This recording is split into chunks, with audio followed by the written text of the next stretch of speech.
thank you for viewing this recording of a free event provided by Next Village San Francisco for our community. Next Village San Francisco is a local nonprofit providing services and support that empower seniors to live independently in their own homes. We welcome people who want to keep connected with their community as members, volunteers, and supporters. We host 30 to 40 free activities and events each month for the public, and our members have access to our network of volunteers. Learn more and get involved at nextvillagesf.org. We hope you enjoy this video. No matter the time of day, the season, or the year, or the news, North Beach is a vibrant community unto itself that hums with the activity of restaurants, bakeries, and cafes, spelled with 2 F's or one, that belong to San Francisco's past and future culinary heritage. Over the years, North Beach has continued to reinvent itself through foods. Today, we highlight a few more, some of these restaurants and eateries which have passed into the margins, while others attract a new generation of diners with a wink of an eye to the oldsters who savored hearty dishes of the past and who threw caution to the wind about calories. So, to begin, I made reservations for dinner tonight, so let's dress up because we are going to, and Catherine, you're on. We're going to Emilio's. Emilio's was located at 1630 Powell Street, and it was considered expensive. Emilio's became a tradition when it opened its doors. The ambiance, said one critic, was Italianate bourgeoisie. And you can see a little bit of that on the menu at the left. It had red plush seats, low ceilings, muted, quiet atmosphere that conveyed intimacy and guarded the privacy of its clientele. There was a mixture of society elite and up, well-to-do diners who came to Emilio's so they could eat without interruption, and I quote, by everyday folks. The reservation book, the guest book, read like the who's who of the moment, and it was said that Mrs. Emilio's really guarded this book because she wanted to guard the identity of the guests. Emilio's exhibited fine food, excellent service, and was a gourmet's paradise. It sounds yummy. Every entree was a specialty. They had veal scallopini, chicken Jerusalem, stuffed squab with wild rice, and baked ham and champagne. And of course, there was a wine list that complemented all these wonderful dishes. Next one is Alfred's Steakhouse. It was located at 659 Merchant Street, fairly expensive. Alfred Bacchini was born in Cattolica, Italy, leaving in 1920 at the age of 17. His father had been a chef and taught Alfred the cooking end of business. Alfred was known as the steak king, who was to have had a man in the Union Stockyard in Chicago who purchased the beef that would be sent to the restaurant. Alfred's featured Italian cooking with traditional delights as cracked crab, pickled pig's feet, and homemade ravioli, not to mention the squab and wild rice, frog legs or sweetbreads, and of course, ending with a fried cream flambe. A signature dish was the boneless squab, and sprinkled with sauterne carrots, wild rice, Parisian potatoes, and mushrooms. Alfred served supposedly 2 tons of steak every night, which is really hard to believe. So let's say it was 2 tons of steak every month. Superb steaks with fat that made them tender. Meals were served in an easy camaraderie with diners who enjoyed their cocktails at the bar and were seated in generous booths, attended by a waitstaff that was quick and efficient. And now we're going to visit Adolph's. Adolph's was located at 641 Vallejo Street, and it was considered fairly expensive. It was described on a matchbook cover we see two matchbook covers right here. It was described as a ristorante italianissimo. Adolph's was noted as a small place with only 55 diners because its owner, Adolph Motta, wanted to greet his guests and get to know them individually by name. His philosophy about restaurants was really very simple. The restaurant is the heartbeat of the kitchen. In a restaurant, the heartbeat is in the kitchen. A cook, like a singer, is born. You can train either one, but if he doesn't have the feeling for it, he won't ever be more than just ordinary. If a glass is dirty, you won't enjoy the best drink in it. The restaurant was decorated in Pompeian reds and plates from Perugia, but again, another restaurant where the wine list was so impressive because it complemented each particular dish perfectly. Deanna wanted to add here a little story of her own. My grandmother made saltimbocca alla Piemontese that was composed of rolls of veal with prosciutto, and not today's flat slice of veal with the prosciutto on top and then a layer of cheese. This would have been absolutely prohibited in any of the restaurants of this generation. But this is how my grandmother made the dish. And supposedly, saltimbocca was to be served as a small meal or an appetizer. The signature dish for Adolph's was scallopini en casserole. And we move on now to what we think of as counter dining. So we're going to switch now from the restaurants with the white tablecloths and the waiters who knew their customers by name to places that offered a quick meal in a hurry, without fuss, of course, and a salute to all the Joes that we're going to be talking about, offered hearty foods devoid of fancy class settings. So we begin with Cap's Corner, which was located at 1600 Powell Street and was, affordable, put it that way. Cap's was opened by Joe Caporali, a San Francisco native and a boxing promoter, a bookie as well, with his partner Frank in 1963 at the corner of Green and Powell Streets. Joe tended the bar, greeted the customers at the door in his trademark fedora hat, black suit and tie, and smoking a cigar. Joe died in 1996, but the restaurant was taken over by Tom Janella. Simple wooden furniture, checkered tablecloths, linoleum floors, and some works of arts and photographs on the walls. The diners were served family style with a good thick homemade minestrone, a salad, green with the house-made creamy Italian dressing, and French bread, of course. Entrees, linguine with clams and mussels was well regarded by one Lawrence Ferenghetti, the owner of City Lights Bookstore, was quite a fan of that dish. Okay. And now we have mentioned the Joes, and here we have some of the Joes. There was a Little Joe's, and that Little Joe's was at 523 Broadway. And Joe decided, actually, Franco decided that he wanted to open Baby Joe's, which was nearby. And their motto of the Joes was, rain or shine, there's always a line. And I actually remember that line being said in the restaurant frequently.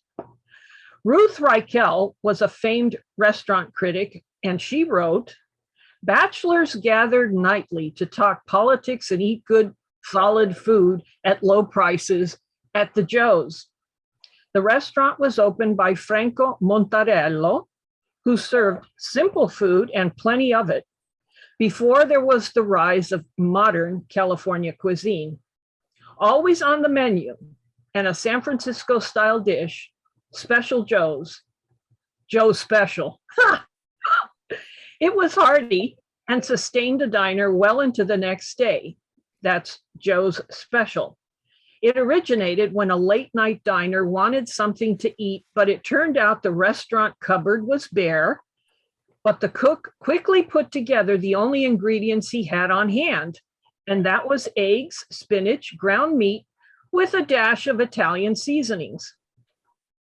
Little Joe's was considered exhibition cooking, and that meant that diners sat at the counter and watched the cooks behind the counter stirring and frying and mixing, and the gas was turned up really high. You could see the flames leaping off the stove, and it was showtime all the time. One critic, this is a great line, one critic said, "The smell of garlic was so strong, it could take the enamel off your teeth." By the 1950s, New Joe's featured leather upholstered booths. They had moved up in decor. They had a redwood wall, and opposite was a long counter where patrons could watch artist-type cooks grilling meats on that flaming charcoal broiler. Okay. We switch now to another Joe's, Original Joe's, which was originally located at 144 Taylor Street, but a fire consumed the place and it closed for several years. It's now relocated at 601 Union Street, and it is fairly expensive.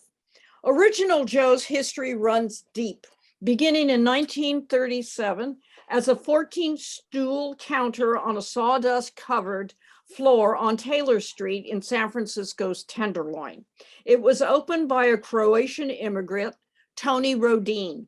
Served were a classic Italian fare, as well as traditional hamburgers, steaks, seafood, and pastas. The restaurant prepared dishes in an open kitchen and for all to see, providing hearty portions at reasonable prices. Clientele included politicians to everyday working people. Original Joe's eventually moved to North Beach in 2012, taking over the Fior d'Italia, located at the corner there of Union and Stockton Streets, just across from Washington Square. The restaurant continues to be a focal point, serving traditional Italian dishes. Catherine? I'm going to take it away because we're going to take a walk down Columbus Avenue to Fisherman's Wharf and those delicious seafood restaurants. Now, back in the day at the wharf, we would have found an area that was teeming with fishing boats that had spent hours fishing on the bay. And we're going to begin with Sabella and La Torre, that was also known as A Sabella. It is still located at 2809 Taylor Street. It was established in 1927 by Luciano Sabella and his son Anton. Sabella and La Torre, originally was called A Sabella, is one of the few original Fisherman's Wharf restaurants that are still in existence today. I'm moving on to some historic photos here. I absolutely adore these. And I'm going to talk a little bit more about the lower left image in a moment. So upon arriving in San Francisco from a fishing town in Sicily, Luciano immediately put his trade to good work by crab fishing, opening A Sabella then again in 1927. After World War II, the business expanded into a full-service restaurant. We can see it here on the upper right. And today the operation is run by fourth generation, catering to both locals and tourists from around the world. Now take a look at that little image on the lower left. That is the cover of the children's menu, which says on it, small fry menu. It's absolutely adorable. And the fish, whatever that fish is, Deanna, it has a diaper. It has a diaper on it. Absolutely adorable. All right, moving on to next. Aliota's was located at 8 Fisherman's Wharf. Reasonable prices. Sicilian immigrant Nunzio Alioto Sr. founded the fishing industry booming in San Francisco when he came in 1932. He built the very first building on Fisherman's Wharf. There's something of note that everybody needs to understand is that these restaurants on the wharf rented from the state of California their stalls. So they didn't own the land or the water beneath them. Now, nevertheless, let's go on. Alioto's was originally a crab stand and a restaurant that featured steaming cauldrons of crab and cold shrimp that was served in a red, delicious sauce that was made in-house.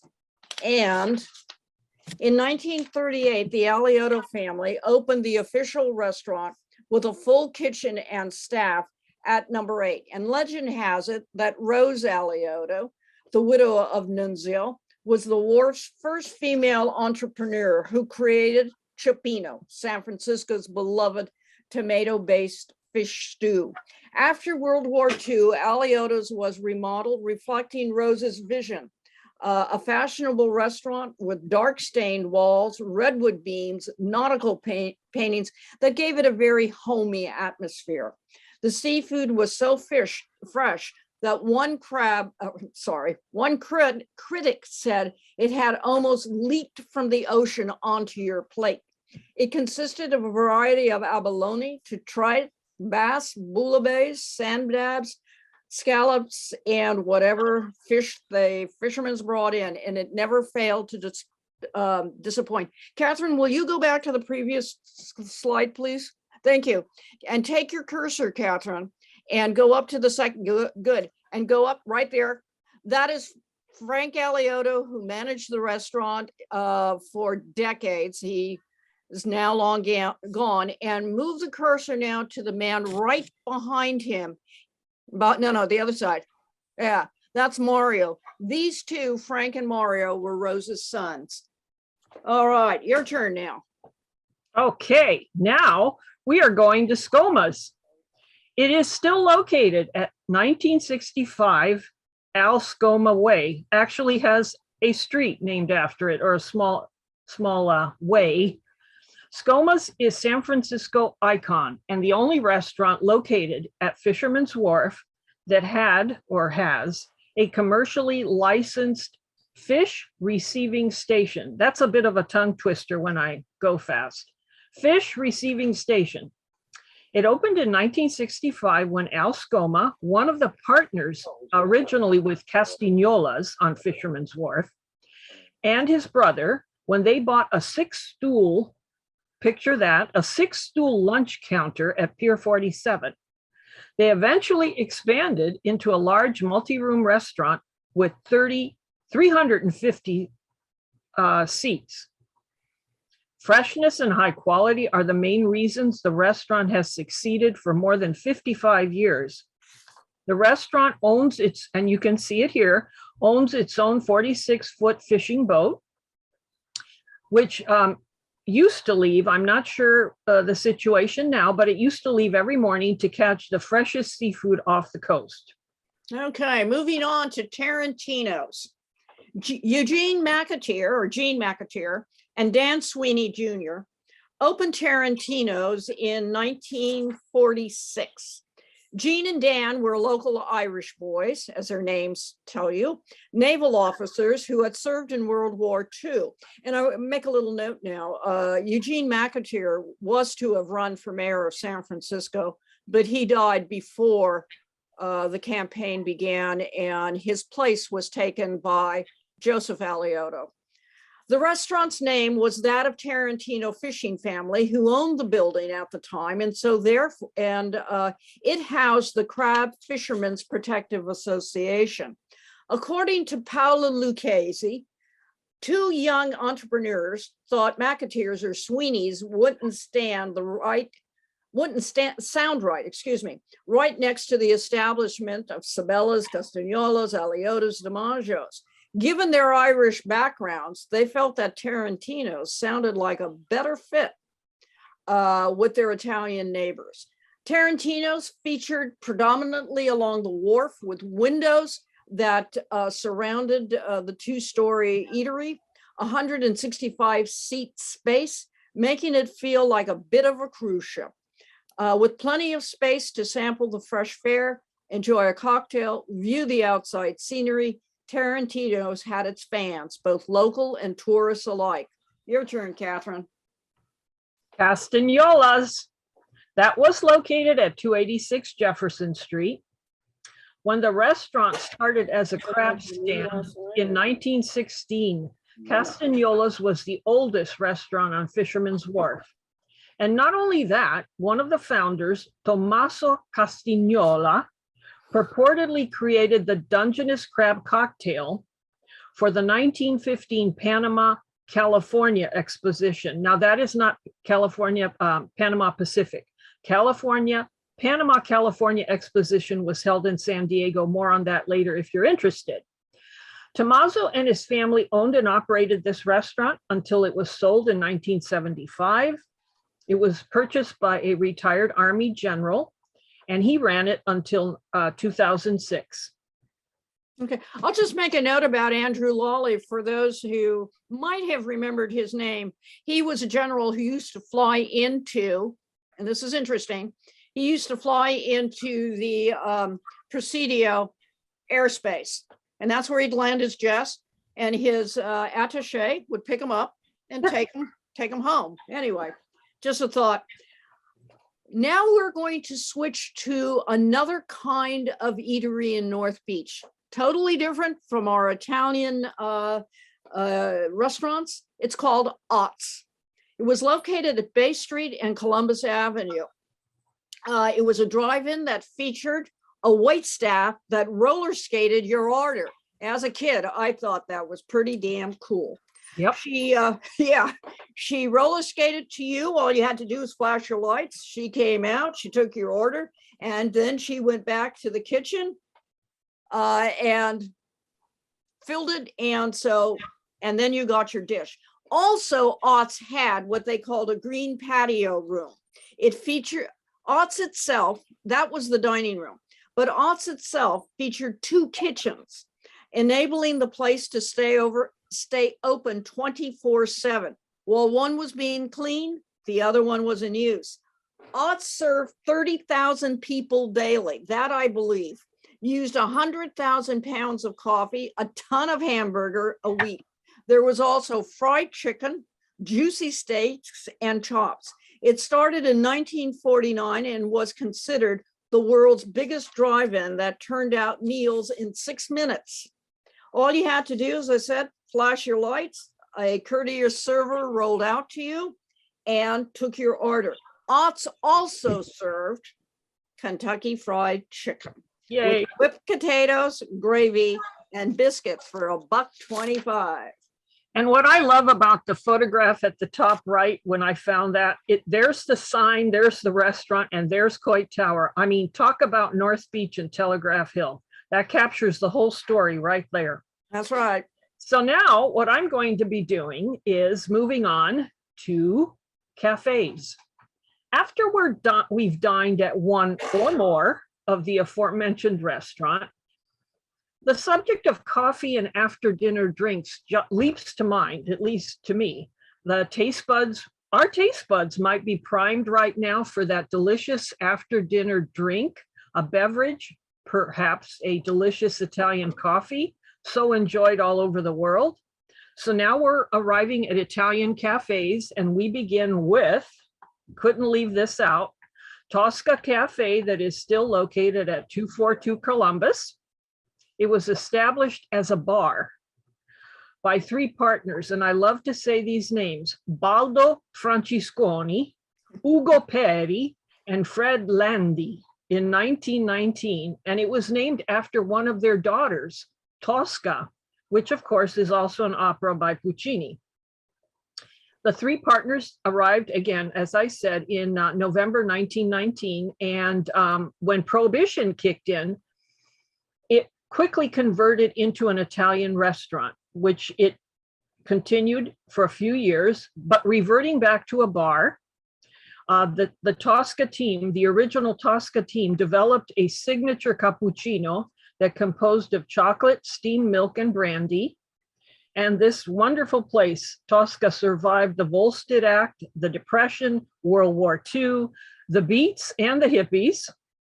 Jeanette Etheridge operated the establishment from 1980 to approximately 2013.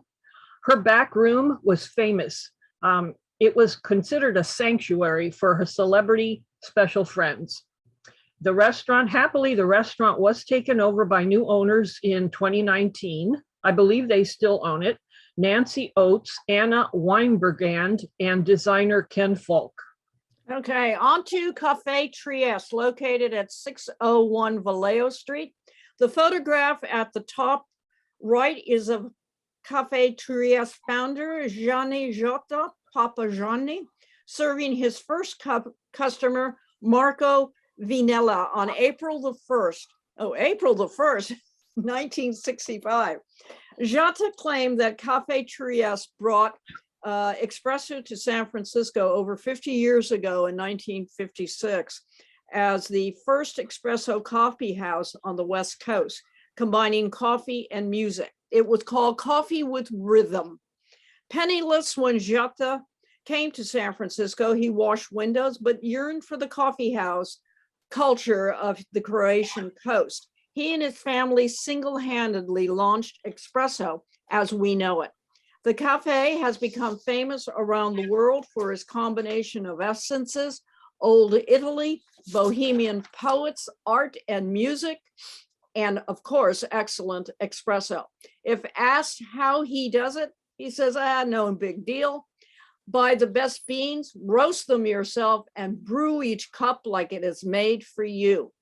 Cafe Trieste became the meeting place for the Beat movement writers as Lawrence Ferlinghetti, Jack Kerouac, and Allen Ginsberg. It was said that Francis Ford Coppola wrote much of the screenplay for The Godfather in the Cafe Trieste Monterey location. I'm going to take a walk now down to Broadway, Old Broadway. We're going to Enrico's Sidewalk Cafe that was located at 504 Broadway. It was considered a venerable institution, wrote restaurant critic Ruth Michael. The cafe was a short walk from Enrico Banducci's famous Hungry Eye. And the cafe itself was a jazzy haunt. It was called a jazzy haunt of poets, politicians, and people watchers until Enrico ran out of money and closed the restaurant, the cafe. But before that, Enrico Banducci operated the Hungry Eye nightclub in San Francisco's North Beach, where he launched the careers of the Kingston Trio, Lenny Bruce, Woody Allen, Dick Cavett, before they became well known. Later, Banducci did open the Sidewalk Cafe, and it became a favorite place, as the story's been told, of every mayor of San Francisco and every politician. Deanna. Yes, I just got a note that says to unmute, so I was distracted. All right, Cafe Roma was located at 526 Columbus Avenue. Anthony and Sergio Azzolini founded Cafe Roma and Coffee Roaster in 1986, but didn't open the Columbus Street space until 1997. For 3 generations, the Azzolinis skillfully blended and roasted premium coffee beans for the most discriminating palates. Cafe Roma was the last cafe to roast their beans on site, producing a strong, robust filtered brew, along with gourmet pastries and lunch specialties.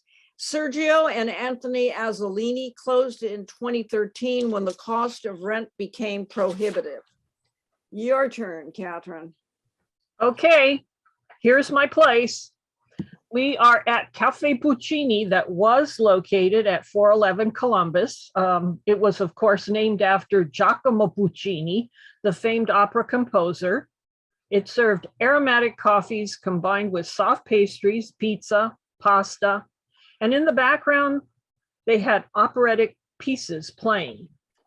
The owner, Graziano Lucchesi, blended his own brew of coffee. 50% Arabica beans that were creamy and sweet, with 50% Colombian beans that were a bit harsh, but the brew became excellent. The pizza dough they featured was pretty much focaccia style, and the delicate flavor popped against the tongue. Sadly, Caffè Puccini closed in 2017 after a fire gutted the location. As I mentioned, this was my go-to place in North Beach. I mean, I could be here every day visiting, and just sitting there, just sitting there, drinking coffee was a special experience. I could see people walking by, a steady stream. I could view people, celebrity clients, neighborhood clients seated at their favorite tables. And I have very fond memories because this is where I interviewed Lawrence Ferlinghetti for the first time. So this is a very special place. I want to go on and mention, after we've had this delicious coffee, I want to mention the amazing baked goods that our beloved Italian bakeries would provide. And I'm going to begin with two bakeries that we were unfortunately not able to find too much information on, but the research is ongoing. One of them was Nebbia Bakery, located at 414 Columbus, and the other was Columbus Pastry that was at 507 Columbus. What I have been able to uncover is that a man named Louis once worked for Gallo Bakery, but he decided to open his own bakery nearby, and he named it Columbus. It was located at 507 Columbus, but it only operated for about 1 year. The other bakery here, pictured here, is Nebbia. Now, I do remember Nebbia very well, as my mother would frequently buy pastries here. We would walk from our home on Greenwich and Stockton down to the bakery on Columbus. And why I was a child, and what I loved about it was the spectacular fresco on the ceiling. You can see here at the right. Their logo, as you can see on the left, was cherubs, and they were also painted on the ceiling. I would gaze at these cherubs and this. My mother would go for the pastries, which were great, but I would go for the cherubs. I mean, that was my delicious treat, is looking up at these. And here's another photo of that ceiling. Hopefully it will continue to be preserved. I found a newspaper article, an old newspaper article that said that the Nebbia Pastry Company, this has to be verified, consolidated with and assumed the name of Victoria Pastry Company, the one that was then on Stockton. So research is ongoing. Okay. Onward to Stella Pastry, located at 446 Columbus Avenue. Now, Stella occupied the same location on Columbus since 1945. The bakery was founded by Pietro and Claudina Stella Zanello, who owned the bakery in the early 1960s and then sold it to Rose Tessi.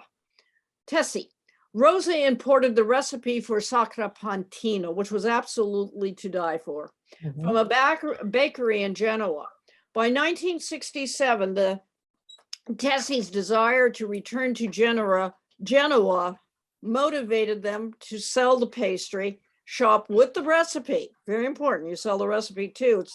To their baker, Franco Santucci. With the exception of a few Italian-American pastries, all the baking is still done in the vintage white enameled roasting oven behind the shop, using the recipes introduced by Rosa Tessi. Nothing's been added to the bakery's repertoire since tiramisu was introduced 10 years ago, about the time the espresso machine and a few cafe tables were added. I'll just add a very brief note, is that my family would alternate one holiday with Sacrapantina and the other holiday with a tiramisu. Your turn, Catherine. That sounds delicious, Deanna. Yeah. It really does. We need to talk more about that. Okay, now we are at Cafe Greco, which apparently I'm told is still at 423 Columbus Avenue. Cafe Greco was founded by Hannah and Sandy Suleiman in August 1988, and it's recognized as one of the remaining greatest Italian cafes in the city because it serves a world-famous type of coffee, illy coffee. It's award-winning, and as is their award-winning homemade tiramisu, cannoli, and gelato. On to Liguria Bakery, and located at 1700 Stockton Street, up from St. Peter's and Paul's. After the 1906 earthquake, Ambrosio Soraca immigrated from Genoa, and in 1911, he founded Liguria Bakery at its present location. Ambrosio died in 1938, and his widow, Mary, hired bakers to keep the business going. In this decade of the Depression, they delivered to stores and private homes via horse and wagon. The baking process is accomplished presently in an oven as old as the business, heated with a giant glass flamethrower to 800 degrees. Imagine how hot that could be back there. The mixed soft dough is hand stretched into metal trays, and dimples are placed into it with their fingers. Toppings are added and then baked in a flash. That's the focaccia. Mm-hmm. Originally, they made the focaccia plain or with green onion, and then they added raisin, which I loved. Yep. And now it's uncommon, or I should say, let me rephrase that and say it's common now to have 6 or 7 varieties of the focaccia offered. By far, the pizza, though, remains the most popular. Okay, Catherine. We're going to be moving out of North Beach to my mother's second favorite bakery, and that was Deanna Italian-American Pastry. I believe is still located at 2883 Mission Street. It's in the heart of the Mission District. It's a purveyor of classic Italian pastries. Deanna's continues to bring 56 years of baking experience and passion for taste and a respect for tradition. It works for them.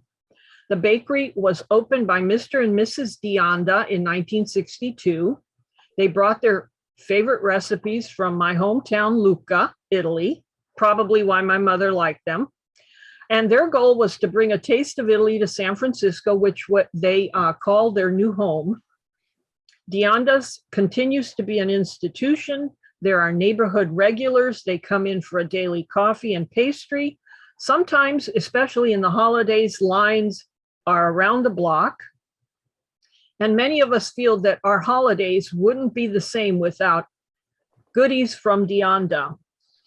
In 2003, 3 of their dedicated employees were given the opportunity to continue the family legacy. And those 3 are Floyd, Luis, and Sergio. And they continue to run the bakery with the same passion that was established by Mr. and Mrs. Deanna over 50 years ago. On to Victoria Pastry now. The original Victoria was founded by 4 immigrant Italian bakers in 1911. San Francisco became very successful soon after their arrival.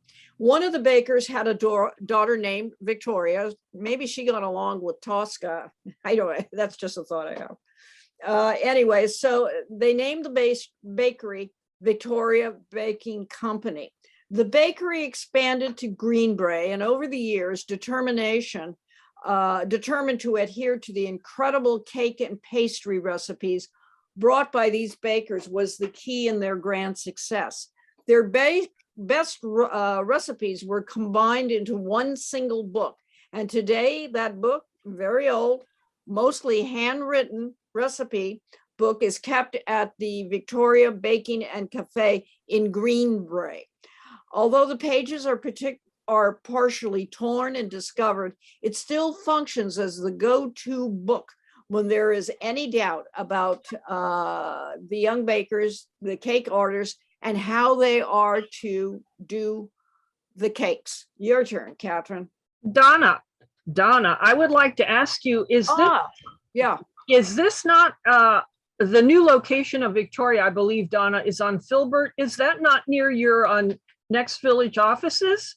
Why, yes, as a matter of fact, it is conveniently located right next door to Next Village's offices. So if you're visiting Washington Square Park or St. Peter and Paul or North Beach, please stop by. And I will be moving on now to Cuneo. This is again outside North Beach. It is located at 210 Baden Avenue in South San Francisco. It opened in 1887, but it was then originally located at 523 Green Street.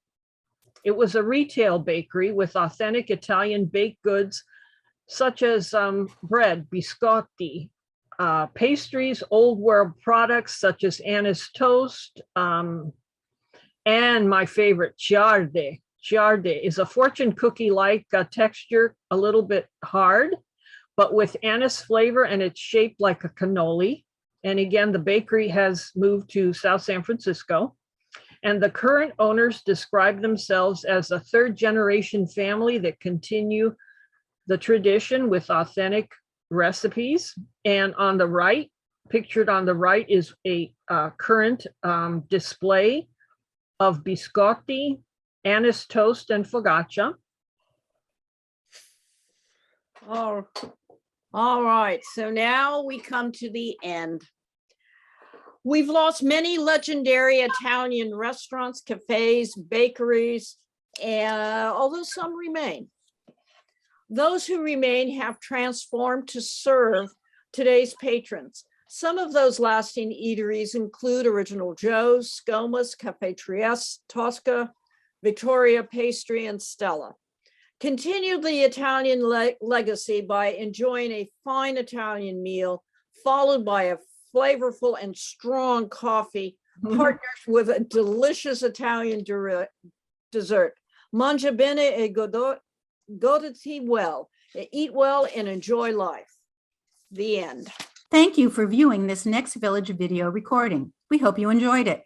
Please help us spread the word and tell friends and neighbors about Next Village events and services for seniors and adults with disabilities in San Francisco. Visit our website to learn more about our vibrant, growing network, as well as to view our calendar of upcoming Zoom and in-person events and activities in San Francisco. Our website is nextvillagesf.org. Contact us to join our email list to learn about events and resources for seniors in San Francisco. And subscribe to the Next Village YouTube channel by clicking the button below.